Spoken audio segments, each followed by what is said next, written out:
الحمدللہ رب العالمین والصلاة والسلام علی سید الانبیاء والمرسلین اما بعد فاعوذ باللہ من الشیطان الرجیم بسم اللہ الرحمن الرحیم السلام علیکم ورحمۃ اللہ وبرکاتہ۔ ناظرین محترم، ماہ ربیع الاول شریف کی آمد ہے اور اس ماہ مکرم میں عشاقان مصطفیٰ کریم صلی اللہ تبارک و تعالی علیہ وآلہ وسلم بڑے ذوق اور شوق سے اپنے آقا و محبوب نبی پاک صلی اللہ علیہ وآلہ وسلم کا میلاد مناتے ہیں، اور منانا بھی چاہیے کیونکہ اللہ تبارک و تعالی جل جلالہ کی یہ عظیم نعمت ہے۔ اور اللہ پاک جل جلالہ قرآن کریم فرقان حمید میں ارشاد فرماتا ہے وَأَمَّا بِنِعْمَةِ رَبِّكَ فَحَدِّثْ۔ اگر تم اللہ تبارک و تعالی کے نعمتوں کا شمار کرنا چاہو تو اللہ پاک کی نعمتوں کا تم شمار نہیں کر سکتے۔ تو ان نعمتوں میں سب سے زیادہ جو عظیم نعمت ہے وہ ہمارے آقا و مولا، ہمارے نبی مختار، ہمارے محبوب، ہمارے رسول، ہمارے آقا حضرت محمد مصطفیٰ احمد مجتبیٰ صلی اللہ تبارک و تعالی علیہ وآلہ وسلم کی ذات گرامی ہے، اور ان کی ولادت کا دن ہی ہمارے لیے تمام خوشیوں کا دن ہے، عیدوں کی بھی عید ہے۔ تو اس ماہ مکرم یعنی ماہ ربیع الاول شریف میں جو محفل میلاد خصوصاً عشاقان مصطفیٰ کریم صلی اللہ تبارک و تعالی علیہ وآلہ وسلم سجاتے ہیں، ان محافل میں اور اس خاص کر کے ماہ ربیع الاول شریف میں ان ہدایات پر عمل ضروری ہے۔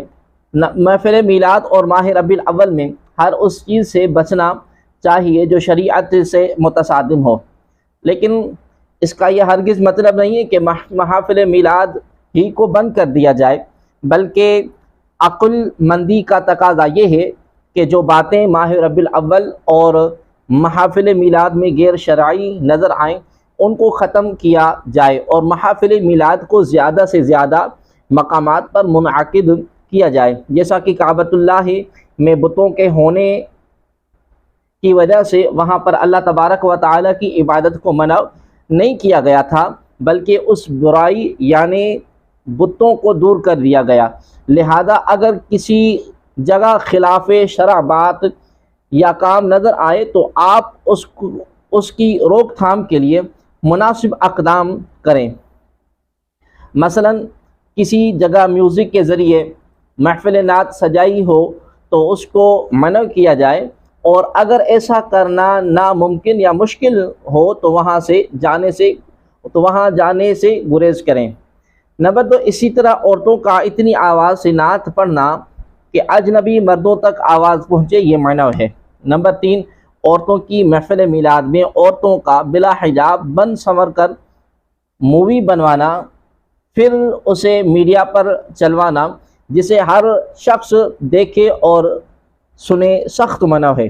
نمبر 4، محافل میلاد کو اتنا طویل کرنا کہ نماز کا وقت ہی جاتا رہے ناجائز اور حرام ہے۔ ہاں اگر نماز با جماعت کا اہتمام ہو تو کوئی حرج نہیں۔ نمبر 5، محافل میلاد میں وقت کی پابندی کا خیال رکھا جائے تاکہ لوگ دل جمعی کے ساتھ محفل میں شامل رہیں۔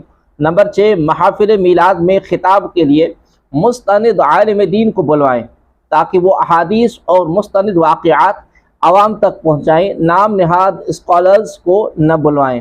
نمبر 7، محافل میلاد چراغاں اور نظر و نیاز کے لیے مسلمانوں کو ڈرا دھمکا کر پرچیوں اور بھتوں کے ذریعے چندہ وصول نہ کریں، بلکہ احسن طریقے سے لوگوں کو سمجھا کر فنڈ مانگیں، جو فنڈ دیں ان سے لیں، جو نہ دیں ان سے کچھ نہ کہیں، خاموشی سے واپس لوٹ آئیں۔ ایسے راستے میں محافل میلاد کا انعقاد کرنا جو کہ عوام الناس کے عام رفت کے لیے استعمال ہوتا ہو، وہاں رکاوٹ کھڑی کر کے محافل میلاد کرنا مکروہ تحریمی ہے کہ حقوق العباد کا معاملہ ہے۔ نمبر 6، محافل میلاد میں بلند آواز سے بے دریغ مائک اور ساؤنڈ سسٹم کا استعمال کرنا کہ اطراف کے گھروں میں بیمار بچے، بوڑھے اور نوکری پیشہ افراد جن کو صبح کام پر جانا ہوتا ہے ان کے آرام میں خلل پڑے، اس سے بچنا چاہیے، کیونکہ یہ حقوق العباد کا معاملہ ہے۔ اس معاملے میں قیامت کے دن پوچھا جائے گا۔